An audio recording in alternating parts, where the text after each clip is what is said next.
Bismillahirrahmanirrahim. Assalamualaikum warahmatullahi wabarakatuh. Alhamdulillahi wassalatu wassalamu ala rasulillah wa ala alihi wa ashabihi wa mawalah wa man tabi'ahum bi ihsanin ila yaumil qiyamah wa ba'dah. Selamat datang hadirin rahimakumullah di kajian ngasuh sore hari ini. Pada sore hari ini kita akan membahas tentang hakikat harta. Mengingat kita semuanya hidup di dunia itu tidak bisa terlepas dari yang namanya harta. Setiap orang insya Allah pasti akan dititipi harta oleh Allah Subhanahu wa Ta'ala. Namun ada yang banyak, ada pula yang sedikit. Ada yang lebih-lebih, mungkin ada yang hartanya itu untuk hidup sehari-hari saja kurang. Namun semuanya pasti insya Allah akan dititipi harta oleh Allah Subhanahu wa Ta'ala. Maka rahimakumullah, bagaimana sih pandangan harta menurut Islam itu? Yang pertama, bahwasanya kita harus sadar segala sesuatu yang Allah berikan kepada kita itu sejatinya bukan milik kita. Itu sejatinya ialah titipan dari Allah Subhanahu wa Ta'ala. Jadi kita harus sadar benar-benar bahwasanya rumah yang kita miliki sekarang, mobil yang kita miliki sekarang, sepeda motor, jabatan, uang, harta secara umum atau apapun itu ialah pemberian dari Allah Subhanahu wa Ta'ala. Maka apa?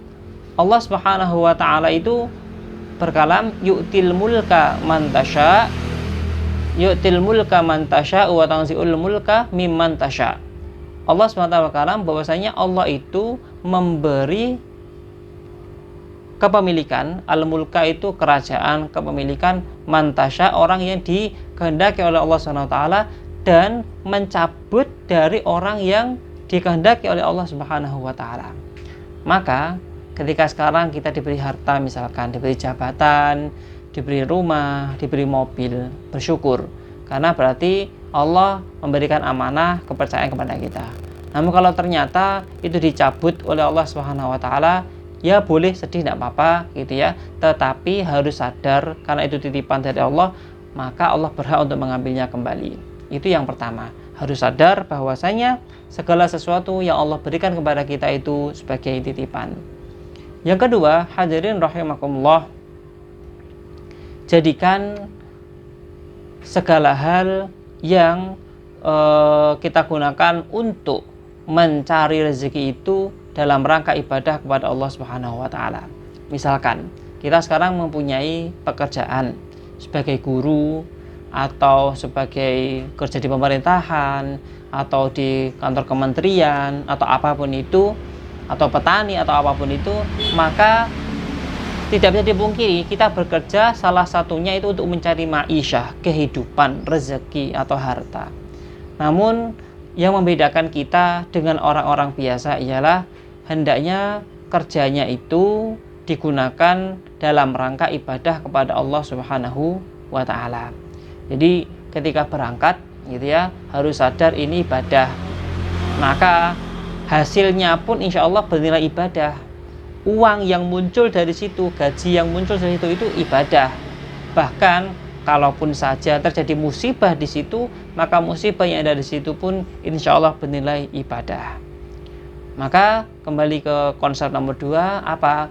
Segala hal yang kita gunakan untuk mencari ma'isyah, mencari rezeki, mencari kehidupan, itu harus diniatkan untuk ibadah kepada Allah Subhanahu wa Ta'ala. Yang nomor 3, hadirin rahimakumullah, setelah mendapatkan harta, kita niatkan kepada Allah, ternyata Allah menitipkan harta yang banyak, maka jangan lupa untuk berinfak. Allah Subhanahu wa Ta'ala berkalam, Ya ayyuhalladzina amanu anfiqu min thayyibati ma kasabtum wa mimma akhrajna lakum minal ard. Wahai orang-orang yang beriman, anfiqu, berinfaklah, keluarkanlah, min thayyibati ma kasabtum, dari hal-hal baik yang sudah kalian cari. Nah, jadi kalau kita mencari ma'isyah, kalau itu baik, harus kita infakkan. Memang gitu ya, harus kita bedakan antara zakat dan infak. Kalau zakat itu hanya wajib bagi orang yang sudah mencapai 2 syarat, yaitu nisab dan haul. Kalau nisabnya tidak sampai, ya tidak wajib zakat. Nisabnya berapa? Nisabnya kira-kira 80 juta penghasilan bersih selama 1 tahun. Kalau belum sampai itu ya tidak wajib zakat. Tapi kalau sudah sampai ya wajib zakat. Itu zakat itu hanya bagi orang-orang yang wajib. Tetapi itu jangan sampai kita melupakan yang namanya infak. Infak itu atau sodakoh. Sodakoh itu sunnah hukumnya. Maka kalau harta kita itu belum sampai nisab, tidak wajib zakat. Tetapi jangan sampai lupa infak atau sodakohnya. Bisa jadi 2.000 yang kita infakkan itu bernilai ratusan atau bahkan ribuan menurut Allah Subhanahu wa Ta'ala karena ikhlas. Dan belum tentu 2 juta yang diinfakkan oleh seseorang akan bernilai lebih banyak daripada 2.000 itu ketika tidak dilandasi dengan keikhlasan. Maka jangan sampai ketika kita sudah memiliki harta untuk melupakan yang namanya sedekah atau infak. Dan yang ketiga, ini perlu kita insafi atau perlu kita renungkan. Sebenarnya lebih baik kaya atau miskin sih sebenarnya. Jadi saya bekerja itu pengen gimana? Pengen jadi kaya atau mendingan miskin aja lah? Bagaimana? Maka dalam Islam sebenarnya kaya atau miskin itu sudah takdir. Itu sudah takdir. Maka kaya atau miskin itu kedua-duanya ada baik ada buruknya. Maka ulama menjelaskan kaya itu menjadi baik apabila apa? Ghaniyun syakir, orang kaya yang bersyukur, itu baik. Lah, kalau orang yang tidak punya harta itu juga baik apabila apa? Fakirun sabir, orang yang fakir yang bersabar. Nah, jadi kalau orang kaya bersyukur, nah itu baik. Kemudian kalau orang yang tidak punya harta tapi kok sabar, itu juga baik. Nah, maka sebenarnya dua-duanya itu baik. Karena apa? Kemuliaan seseorang di hadapan Allah Subhanahu wa Ta'ala itu tidak berdasarkan harta, tetapi berdasarkan takwa. Nah, takwanya orang yang kaya itu ya syukur itu, takwanya orang yang fakir itu ialah dengan bersabar. Maka alhamdulillah ketika kita sudah menyadari, sudah memiliki harta, menyadari 3 hal itu, yang pertama segala hal itu ialah titipan dari Allah Subhanahu wa Ta'ala.